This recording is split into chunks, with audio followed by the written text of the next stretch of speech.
এই জন্য কত বললো 23।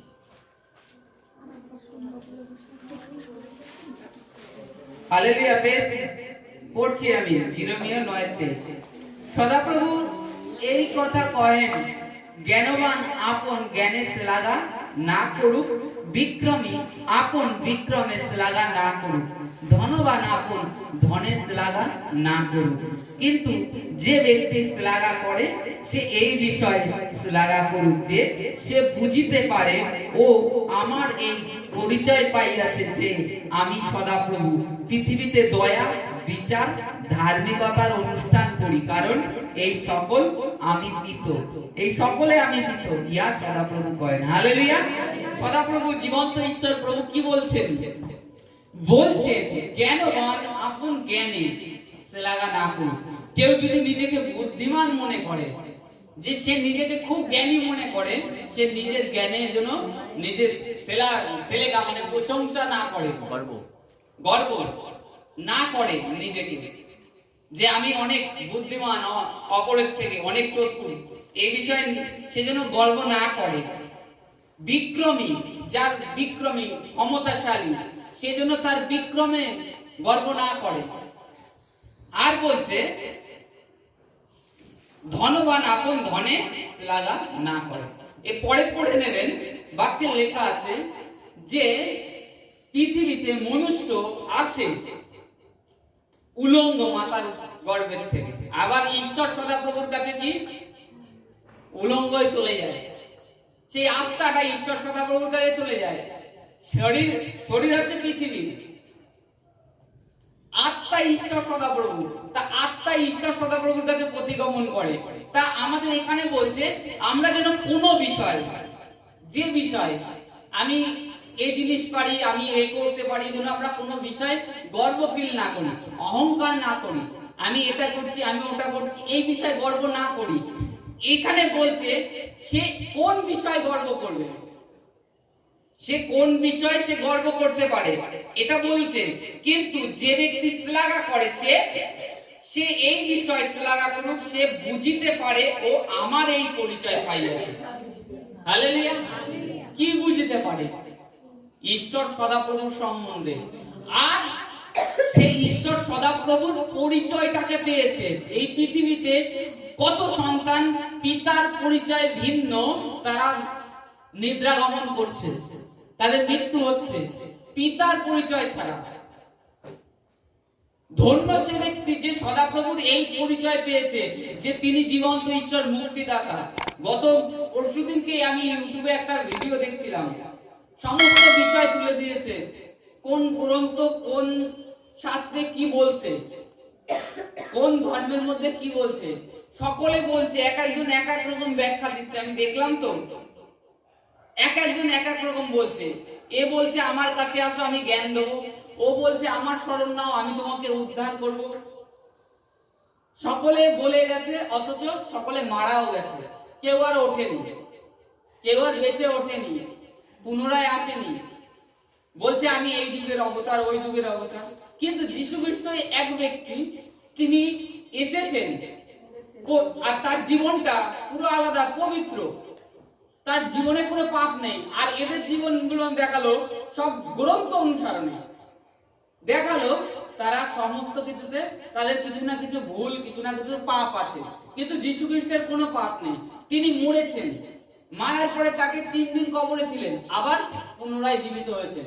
আর তিনি বলছেন আমার বাড়িতে, আমার পিতার বাড়িতে অনেক বাসস্থান আছে, আমি তোমাদের জন্য স্থান প্রস্তুত করতে যাচ্ছি, দ্বিতীয়বার এসে তোমাদেরকে নিয়ে যাব।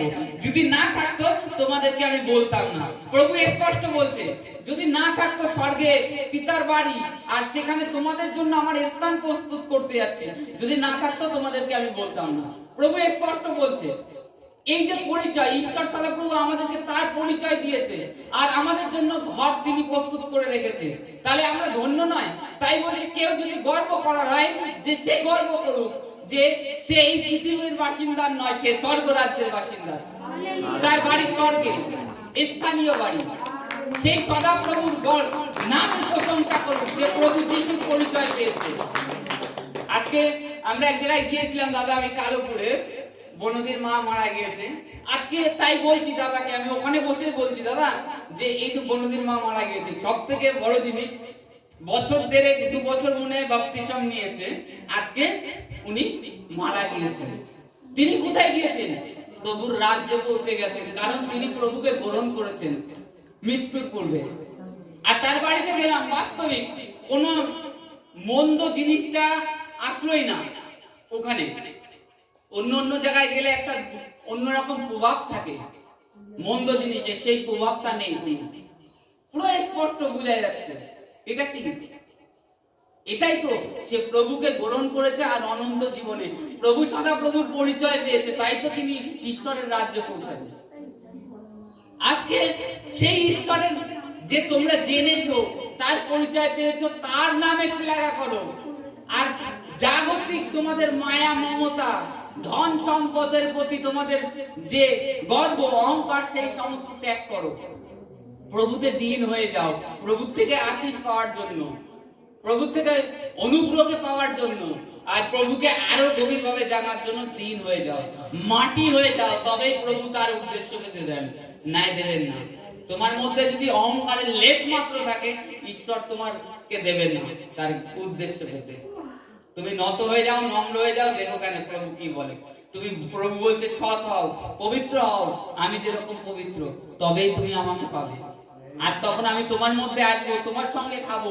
প্রভুর বাক্যে লেখা আছে না, আমি তার মধ্যে আসবো, প্রকাশিত বাক্যে লেখা আছে, তার সাথে আহার করব। কারণ তিনি পবিত্র আত্মা, তিনি আমার মধ্যে আসবেন, আমার মধ্যে খাবেন, আমাকে পথ দেখাবেন।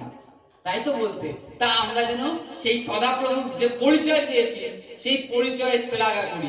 আমার ধন সম্পত্তি, এভরিথিং, জ্ঞান বুদ্ধি, গলার সুর, অনেক কিছু আছে, কিছুই সঙ্গে যাবে না। এই সদাপ্রভুর থেকে আত্মাটা এসছে, সদাপ্রভুর কাছে চলে যাবে। আর আমরা ধন্য যে সদাপ্রভুর পরিচয় পেয়েছি। কত লোক মরে যাচ্ছে পরিচয়হীন, তারা কোথায় চলে যাবে? সে রোদনার দন্ত ঘর্ষণ যেখানে হবে সেখানে। অতএব আমরা সদাপ্রভুতে শ্লাঘা করি। আর বলছে, আমি সদাপ্রভু পৃথিবীতে দয়া, বিচার ও ধার্মিকতার অনুষ্ঠান করি, কারণ এই সকলে আমি কৃত। আমি সদাপ্রভু পৃথিবীতে দয়া, ধার্মিকতার অনুষ্ঠান কে করে? ঈশ্বর সদাপ্রভু। এইখানে যে এই যে আমরা যে আরাধনা প্রার্থনালয়, এটা মানুষের দ্বারা নির্মিত নয়, ঈশ্বর সদাপ্রভু ধার্মিকতার অনুষ্ঠান করেন, তার জন্য ঈশ্বর সদাপ্রভু দ্বারা নির্মিত হয়েছে। আর বলছে, ইহাতেই আমি কৃত। তিনি কিসের খুশি? এতে তোমরা নম্র হয়েছো, ধার্মিক হয়েছো, তোমাদের পুরনো পাপ ত্যাগ করে দিয়েছো, পুরনো আচার ছেড়ে দিয়েছো, মন্দ কাজকর্ম ছেড়ে দিয়েছো, এতেই ঈশ্বর খুশি। তোমার কাছে কিছু চায় না, টাকা সোনা দানা কিচ্ছু চায় না ঈশ্বর। ঈশ্বর বলছে, আমি যেটা দিয়েছি সেটাই আমাকে দাও, তোমার হৃদয়টা, হৃদ মন্দিরটা। এইটুখানি কি চাচ্ছে, আর কিচ্ছু নয়। Hallelujah, hallelujah, hallelujah. যাদের ধন্যবাদ আছে অবশ্যই দিয়ে যাবেন।